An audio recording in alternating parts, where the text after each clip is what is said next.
you are called the toughest sheriff of the States. Is that true? Well, it's actually the world. But that's what they call me. That's what my book says. And I don't know. I may be tough, but you know, I think that's a compliment. I'm not a social worker. I'm not a psychologist. I'm not a teacher. I'm a cop.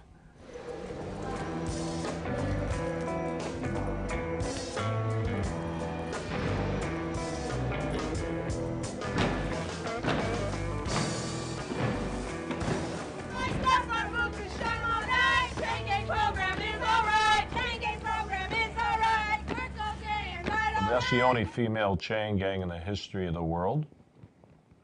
I'm an equal opportunity guy. We should treat women the same as men. And I have them where everybody can see them.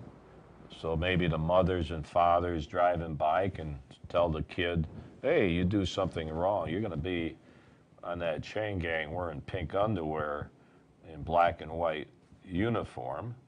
So I use it as a deterrence. Maybe the kids or others will not commit a crime. Hold it, Nancy. Hold one side of the bag.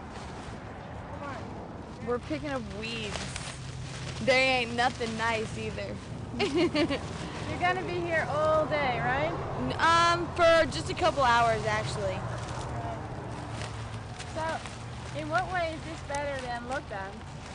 Because you get to go outside, and because lockdown gets boring and lonely. 2 times 2, we all know. Yes. Good. So, what we have to do is we have to take these 2 numbers. Okay? We're not messing with this side right These are juveniles by age, but the law recognizes them as an adult. It can be due to the nature of the crime, or it could be due to the amount of crimes that they've committed. So a two now it's turning this way, so it might have enough time to build up again. But Yeah. So a tool's not gonna cause that much damage, really. could. Never know. I would rather not get hit by a hurricane than get hit by 2 hurricanes. What was Arizona Katrina? do that? Katrina? Was, 4? I think it was a 3 or There's lots of studies that show education, of course, changes recidivism. Education is the key to it. If we can get a few of them to go to college, more than likely they become productive members of society. If they don't go to college, they get out and go to trade school. That's just as good because then they get right into a job that they're capable of doing. major step forward. It's I'm here because national.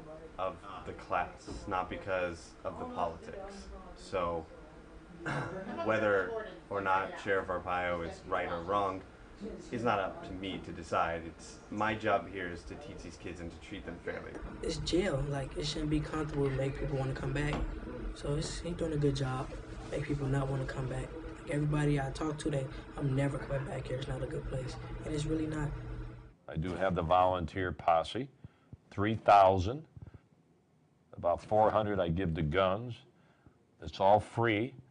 They pay for their own airplanes and jeeps and everything else. I don't pay for anything, but I swear them in. Only the sheriff can swear in citizens and help the fight crime.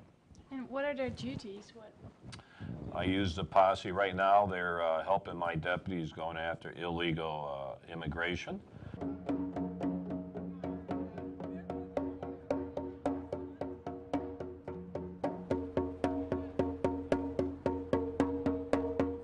We have just the last couple of weeks, and even prior to that, people come to us and say, you know, I was detained, I was pulled over, I kept insisting, you know, that I was a U.S. citizen, and they still took me down to the county jail. They detained me. My family didn't know where I was at.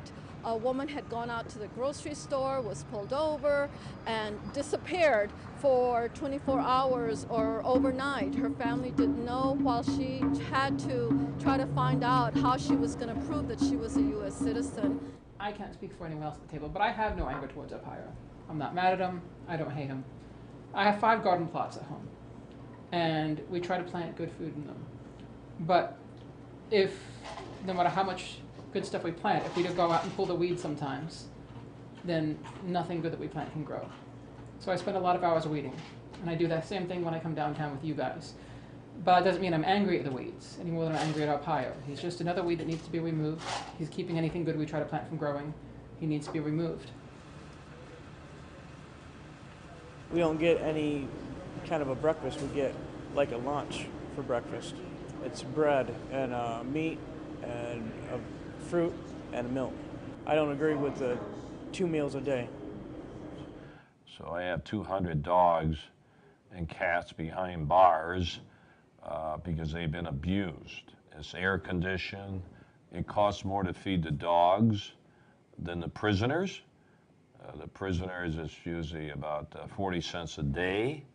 The dogs, $1 a day.